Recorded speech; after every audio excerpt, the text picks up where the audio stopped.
Good afternoon, ladies and gentlemen. Time check, it's 4:50 in the afternoon. And everything about you here is the story of Sorry Wrong Number and why Mrs. Stevenson murdered.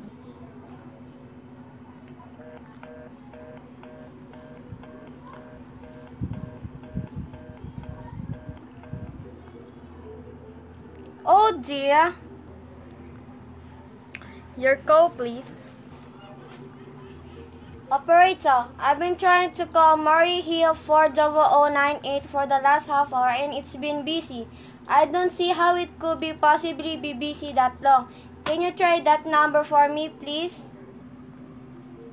Murray Hill 40098. One moment, please. I don't see how it could be busy that long all this time. It's my husband's office. He's working late tonight and I'm all alone here in my house. My health is very poor and I've been feeling so nervous all day. Ringing Murray Hill 40098.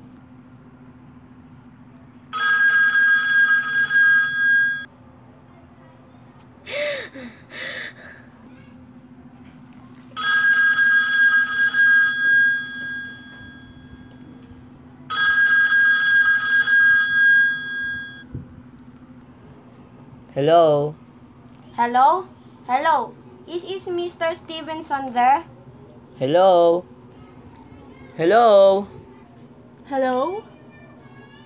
Hello, George? Yes, sir. This is George speaking. Hello? Who is this? What number I am calling, please? I'm here with our client. Oh, good. Is everything okay? Is the coast clear for tonight? Yes, George. He says the coast is clear for tonight. Okay. Where are you now? In a phone booth. Don't worry, everything's okay. Very well. You know the address? Yes. I know. At 11 o'clock, the private patrolman goes around to the bar on 2nd Avenue for a beer. And be sure all the lights downstairs are out. That's right. At 11 o'clock, there should be only one light visible from the street. Yeah. I know. At 11:15, a train crosses the bridge. It makes noise in case her windows open and she should scream. Oh, hello. What number is this, please? Okay, I understand. I tell you that's 11:15 the train. Yeah. You remember everything else, George? Because our client does not wish to make her suffer long. That's right. You use a knife? Yes, a knife. It will be okay, and afterwards, I'll remove the ring and the bracelet and the jewelry in the Borneo drawer because our client wishes it to look like a simple rabbit. Okay, I got it. Don't worry, everything's okay. The conversation is suddenly cut off. Again, Mrs. Stevenson hears a bland buzzing signal.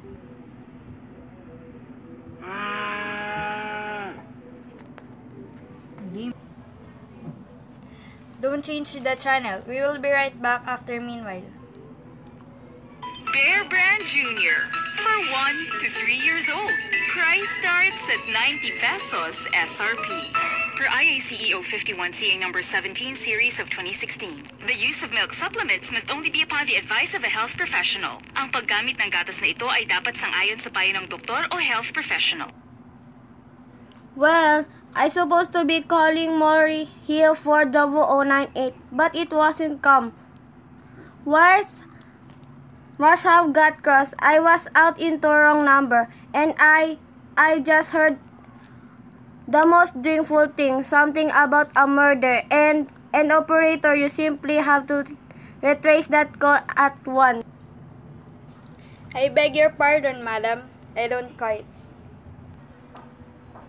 Oh, I know it was a wrong number, and I had no business listening.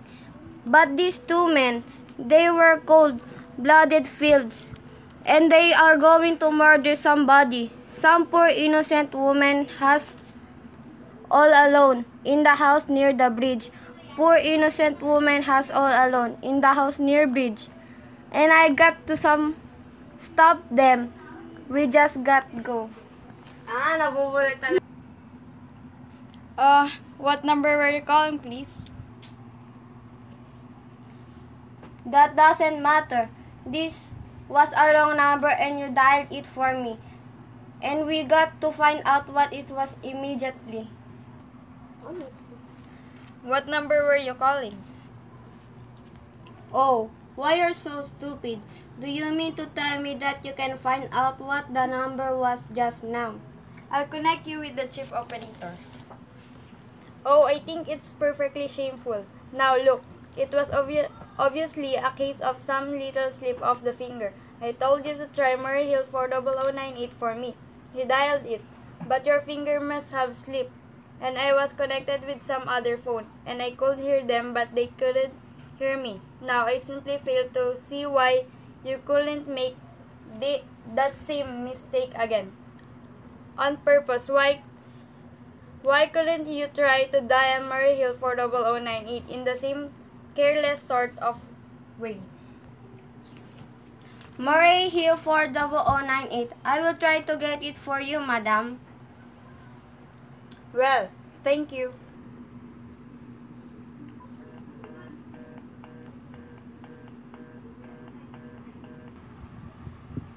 I'm sorry. Murray Hill 40098 is busy. Operator, Your call, please. you didn't try to get that wrong number at all. I asked you explicitly, and you all did was dial correctly. I am sorry. What number are you calling? Well, can't you for once forget what number I'm calling and do something for me? Now, I want to trace that call. It's my civic duty, and it's your civic duty to trace that call and apprehend those dangerous killers, and if you won't, I will connect you with the chief operator. Well, please.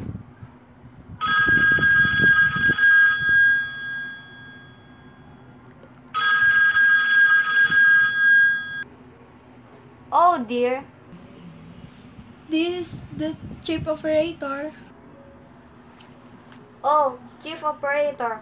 I want you to trace a call, a telephone call immediately. I don't know where it came from or who was making it, but it's absolutely necessary that it can be tracked down because it was about a murder that someone's planning, a terrible cold-blooded murder of a poor innocent woman tonight at 11:15. I see. Well, can you trace it for me? Can you track down those men? Well, I'm not certain. It depends. It depends on what? It depends on whether the call it's still going on. If it's a live call, we can't trace in the equipment. If it's being disconnected, we can. Disconnected? If the parties have stopped talking to each other, Oh, but of course they must have stopped talking to each other by now. That was at least 5 minutes ago, and they didn't sound like the type that would make a long call. well, I could try tracing it. May I have your name, please? Mrs. Stevenson, Mrs. Everett Stevenson, but listen.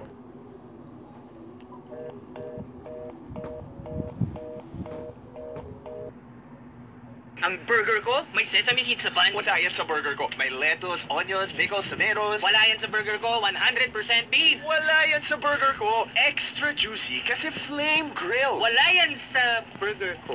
Wala. If you want a burger that's not a poser, don't make do. Make it a Burger King Whopper, the flame grilled burger that's extra juicy with mouth-watering flavor. Hihirit ka ba? Wala. Mas masarap nga. Mabait. Order ka, no? 79 pesos lang ang junior size. The Burger King Whopper, flame grilled, extra juicy. Police Department, this is Mrs. Stevenson, Mrs. Albert Smith Stevenson of 5353 North Sutton Place. I'm calling to report a murder. I mean, the murder hasn't been committed yet. I just overheard plans for it over the telephone, over a wrong number that the operator gave me. I've been trying to trace down the call myself, but everybody is so stupid, and I guess in the end, you're the only people who could do anything. Yes, Mom. It was a perfectly definite murder. I heard their plans distinctly. Two men were talking, and they were going to murder some woman at 11:15 tonight. She lived in the house near a bridge. Are you listening to me? Eh? Oh, yes, Mom. And there was a private patrolman on the street. He was going to go around for a beer on 2nd Avenue. And there was a third man, a client, who was planning to have a poor woman murdered. They were going to take her rings and bracelets and use a knife. Well, it's unnerved me dreadfully, and I'm not well and feel so nerved. Yes, I see. When was all this, Mom?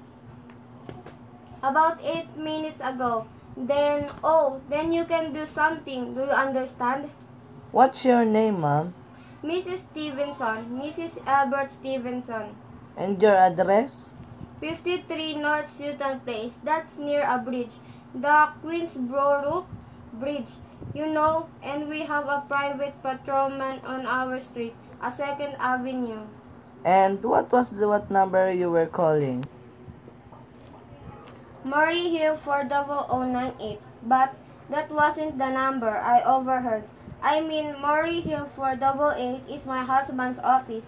He's working late tonight, and I was trying to reach him to ask him to come home. I'm an invalid, you know, and it's the maid's night off. Come home. I am invalid, you know, and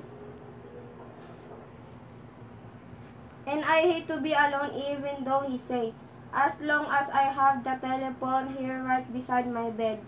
Well, look into it, Mrs. Stevenson, and see if we can check with the telephone company. But the telephone company said that they couldn't check all the calls. The parties have stopped talking. I've already taken care of that. Oh, you have? Yes, and personally, I feel ought to do something more immediate and drastic than just call the call. Yeah, well, we'll take care of it, don't you worry. Well, I say the whole thing's call for a search. A complete and true search of the whole city. I'm very near the bridge and I'm not very far. You said from 2nd Avenue, and I know I feed a whole lot better if sent around a radio car to this neighborhood at once. Well, and what makes you think the murder is going to be committed in your neighborhood, Ma'am? Well, I don't know, only the coincidence is so horrible. 2nd Avenue, the patrolman, the bridge. Yeah, well, 2nd Avenue, is a very long street, Ma'am. And you know how many bridges there are in the city of New York alone. Not to mention Brooklyn, Staten Island, and Queens and the Bronx. I know all that. How do you know it isn't some little house on Staten Island on some little 2nd Avenue you never heard about? How do you know they're even talking about New York at all? But I heard the call on the New York calling system. Well, maybe it was a long distance call you overhead. You know, telephones are funny things. Now, look. Why don't you look at it this way? Supposing hadn't broken in on that telephone call. Supposing you got your husband the way you always do, you wouldn't be so upset, would you? Well, I suppose not, but it sounded so inhuman, so cold-blooded. What will be the next scene? Again, don't change the channel. We will be right back. Ang #1 smart dishwashing paste, nasa smart dishwashing liquid na. Tanggaling-galing, sa presyong magaling din. Ang galing ng #1 na smart dishwashing paste, nasa smart dishwashing liquid din. Palabas ang aming galing-galing, paghaharap sa matinding hugasin. Nagkalang sebon, kalbakterya,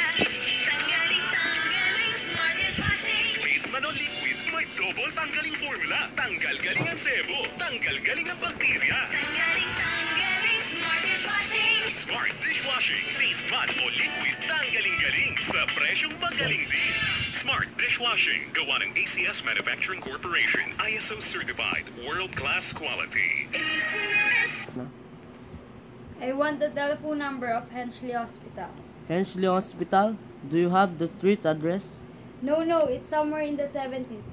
It's a very small private and exclusive hospital where I had my appendix out 2 years ago. Hensley. Henchleey.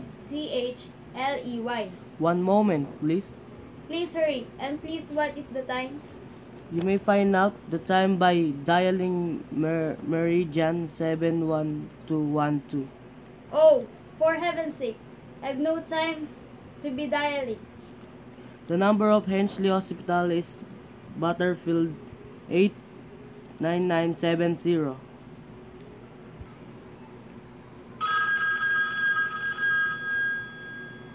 Hey man.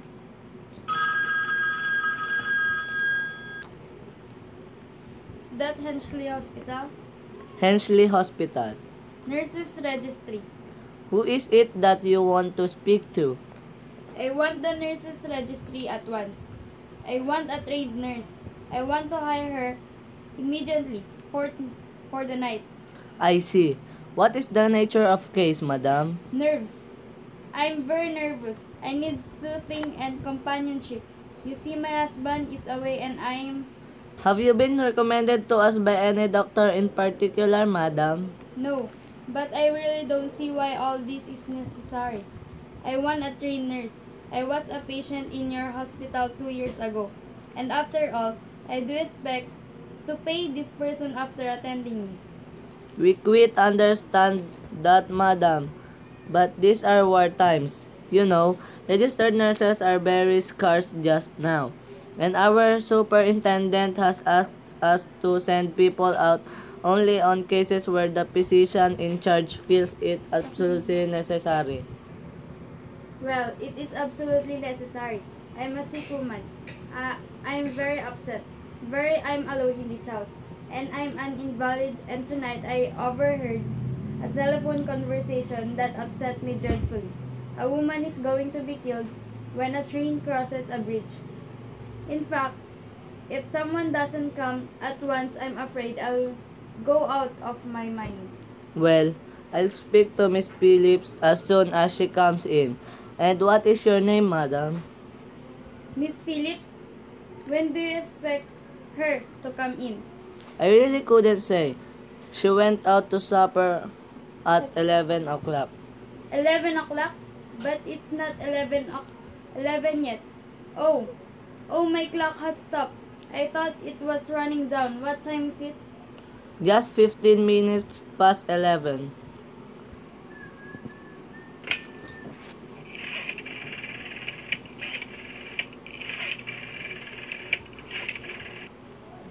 What was that? What was that, madam? That click just now in my own telephone, as though someone had lifted the receiver of the hook of the extension telephone downstairs. I didn't hear it, madam. Now, about this noise. But I did. There's someone in this house. Someone downstairs in the kitchen. And they're listening to me now. They're listening.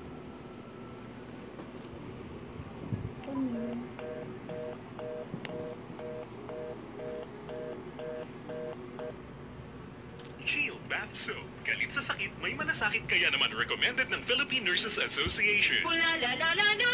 Bula bula bula bula bula. Anong bula-bula? Itong bath soap ko nga hindi pa ubos, parang hindi na mabula. Mrs. Shield Bath Soap ang gamitin. Bula bula bula bula. Mabula at may effective antibacterial ingredient para supuin ang germs. Shea butter tulong para hindi mag-dry ang skin. Kahit paubos na, tuloy pa rin ang bula. Shield Bath Soap. Galit sa sakit, may malasakit. At sulit na sulit. Bula bula bula bula. Shield Bath Soap. Manufactured by ACS Manufacturing Corporation. ISO certified world-class quality. I won't pick it up. I won't let them hear me. I'll be quiet. And they'll think, but if I don't call someone now, While they're still down there, there will be no time.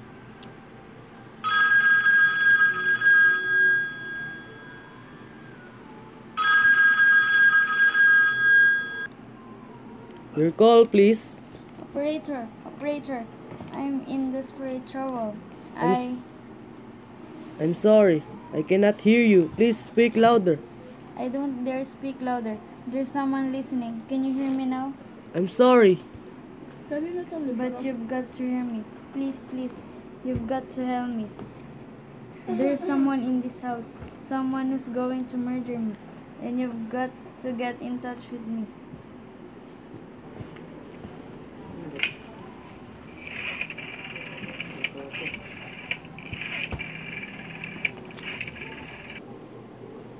There it is. Did you hear it? He's put it down. He's put down the extension phone. He's coming up the stairs. Give me the police department. One moment, please. I will connect you.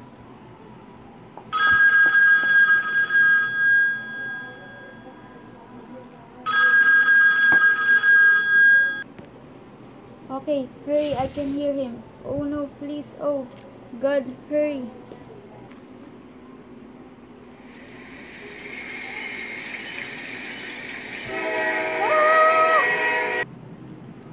Police Department. Precinct 53 Sergeant Martin speaking. Police department? Oh, I'm sorry. Most have got the wrong number.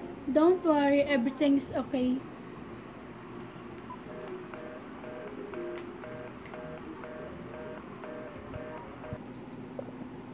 While things did not turn out too well for Mrs. Stevenson, fortunately, the author of tonight's tale spare you the embarrassment of including a song performed by our producer's wife. Mrs. Stevenson, by the way, did not completely escape justice. He moved to California with his secretary, Marge, where he has won a seat on the San Diego City Council. And that's the ending of our story. Thank you for listening our story. Sorry Wrong Number was originally produced and broadcast live by Columbia Broadcasting on May 25, 1943, starring the legendary actress of the legitimate theater, Miss Agnes Moorehead.